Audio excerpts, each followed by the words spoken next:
So today, a friend called me that she wanted me to give a driver's lesson. So, I picked her up.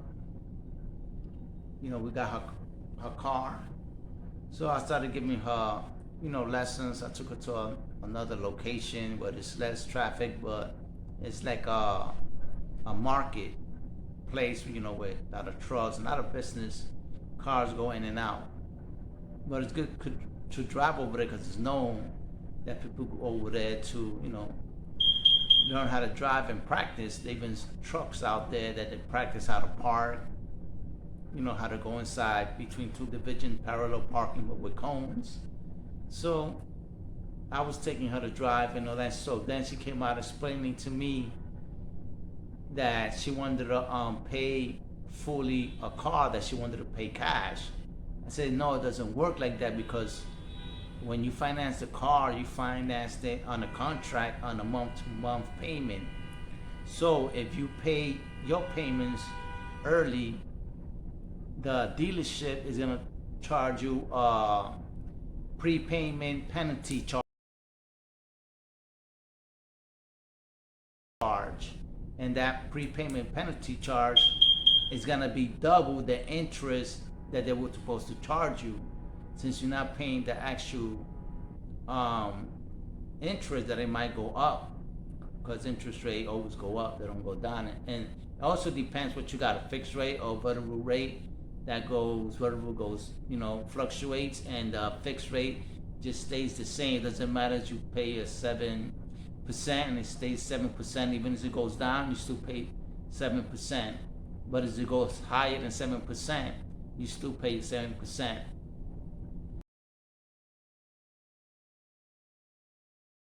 So I was trying to explain to her, no, it doesn't go like that, because you already have a contract of agreement. You bond by the contract to pay month by month. So she was saying, yeah, but she wants to at least, give a substantial amount of money. That's my alarm clicking. Can't get rid of that. But anyway, she was telling me that she wanted to put $10,000, up front to lower the payments. I said, yeah, you can do that, but the bank could charge you a prepaid penalty for finishing the contract before the due date. And they're gonna charge you double the interest, so you're gonna be paying more. If you were supposed to pay like $1,500, they're gonna charge you another $1,500 or $1,800, because they're losing interest payments. So I tell her, another thing is you pay $10,000 and up, the institution, whoever's collecting the money, the banks, the dealership, they have to report that to the IRS. Anything you do over $10,000 and up, by law, by agreement of institutions with the IRS, they have to report this to them to let them know that you did a transaction with $10,000 or over $10,000. The reason they do it is by you might be doing some laundering money, making money somewhere else and put it in the bank, trying to clear it. But they know you didn't have this much money then. They want to know how you got that money.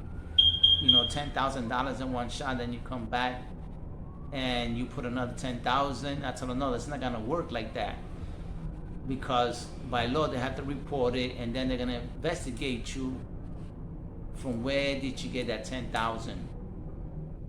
So I was explaining to her the best thing to do is to put $5,000, pay $5,000, and wait 3 months and pay another $5,000.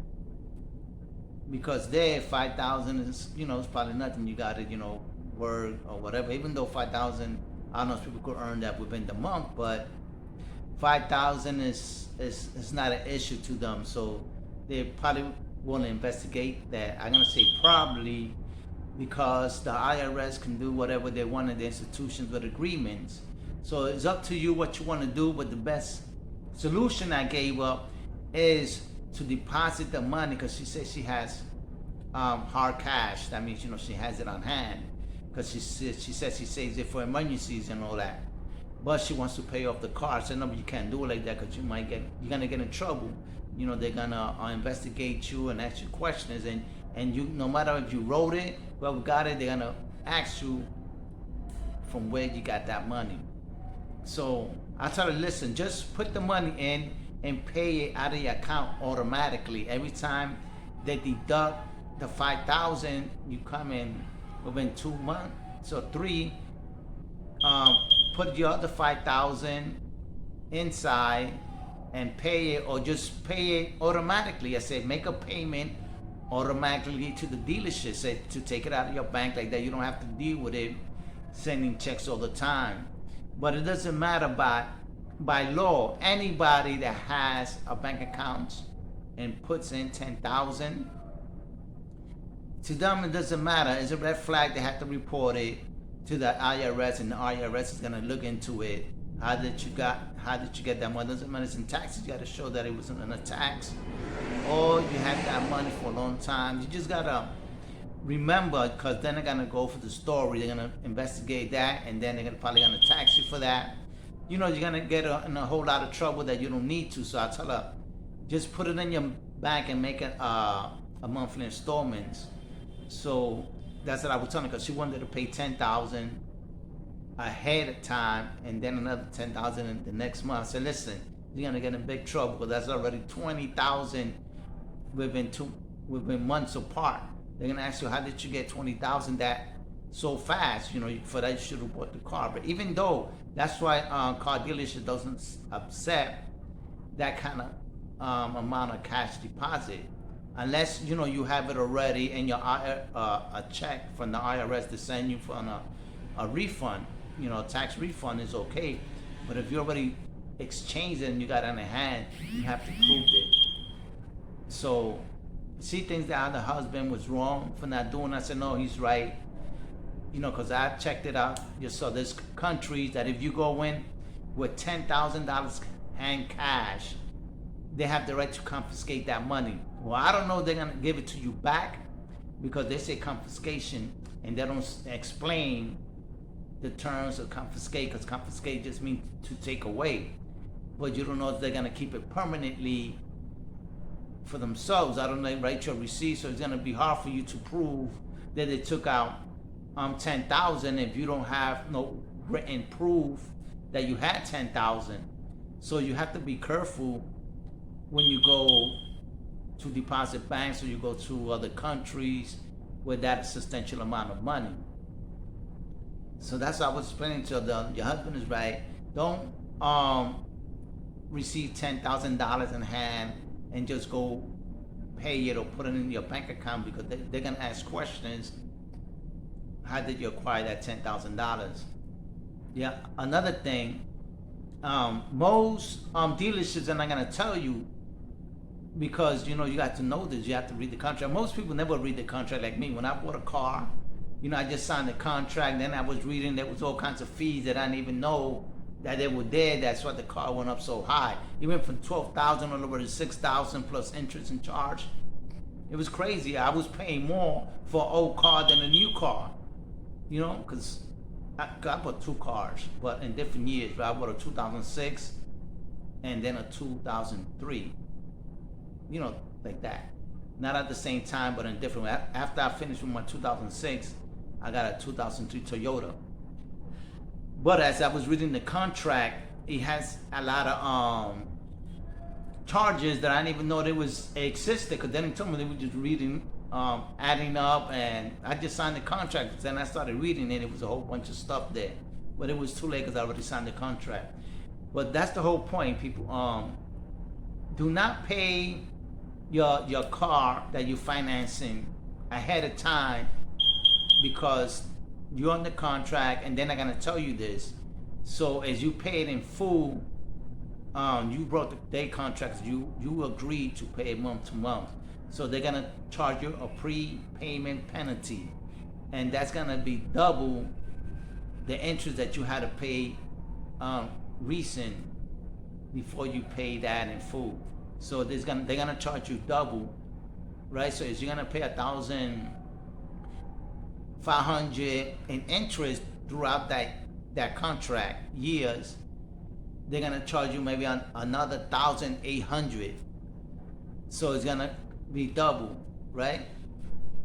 So I don't think it is worth the time to go ahead and pay it just to get out of the finance when you're gonna pay another extra 1,800 on top of the 1,500 interest rate. But that's the penalty. There's no way around it, because I did that with a loan that I took from Bank of America.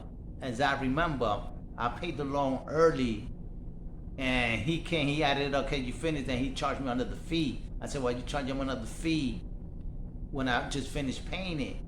And he said, no, but you finished too early before the contract ended. So it was a few hundreds, it wasn't a lot, but they charged me a penalty fee. And another thing, a friend of mine took real estate, and I told him, said, no, you can't do that. They will charge you a pre-penalty payment for paying the loan too early. So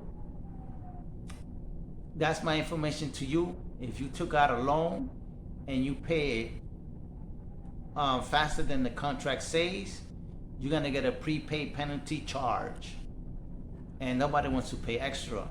But if you make money like that and you could dish out another 1,800 free for them, that they make profit. Not only they make profit in that prepaid penalty, they make profit on your interest plus the regular payments that you have to make on the car. And remember, when you take out a new car, you not only have to pay the regular amount, you got to pay the interest, plus you have to have full coverage on the car. Once a dealership will not let go of the car unless you have full coverage in that car. The reason why you got to pay full coverage, because the car is not yours yet. So anything supposed to happen outside, your insurance will have to pay for that car back. You have to reimburse the lender, because remember, the car's not yours, they lend you the money. So if the car is total and you have just liability, he won't get his money back. So it's a total loss, and the lenders will lose money. They will lose the car because the car was already purchased. So the lender's in charge of the car. The car belongs to the lender, not to you, because the title is on hold. It's got a lien of the holder. The holder is the owner until you pay your payment in full. Then he releases the title on your name only and releases the lien that you satisfy the contract and the lien is removed. Other than that, if you don't have full coverage in a car you're taking out the dealership will not let you take that car off the showroom floor. So if any dealership lets you take out a car without full coverage and you crash it, that's on them. You don't have to pay anything, because he let you take it out with no insurance, just liability, and you total the car. Another car comes in, crashes it and total it, bends the chassis and all that. The dealership and the bank who lend you the money lost money, because the insurance now is not going to cover that. It was just liability. So the liability is maybe $500,000, and if you got the door, that's $500,000. So he probably just fixed the door or a little panel, but the lender lost his money. So that's the reason why dealerships don't let go cars unless you can get full coverage. They help you out, but it's got to happen no matter what. And full coverage is like $300 to $400 on top of your payments of the car. So you could be spending like $900 a month every month. Imagine that. $900 a month every month, plus gas, mileage, any tune-up you got to do, inspection, it adds up. You be paying maybe $1,000 a month, 6 months or 12 months. That's a lot of substantial money. But anyway, the lesson is you cannot pay your contract ahead of time, or else whoever sold you the contract and finance you that has a prepayment penalty. So as you paid ahead of time, you're gonna get hit with a penalty more than the interest rate. So your interest rate is gonna double once you pay and one is a freebie. You're giving it because you wanted to pay it early. Just go by the contract, people. Do not go ahead and get yourself into more in debt or lose money. Go by the contract, finish it. That's a dual automatic payment that the money could go from your bank to the lender, whoever's lending you the money, and once it's done with. You know, you don't have to worry about late fees or anything. You take that off your head, off your list, it's automatically paid and you're done. So that's my lesson to you, and think about that.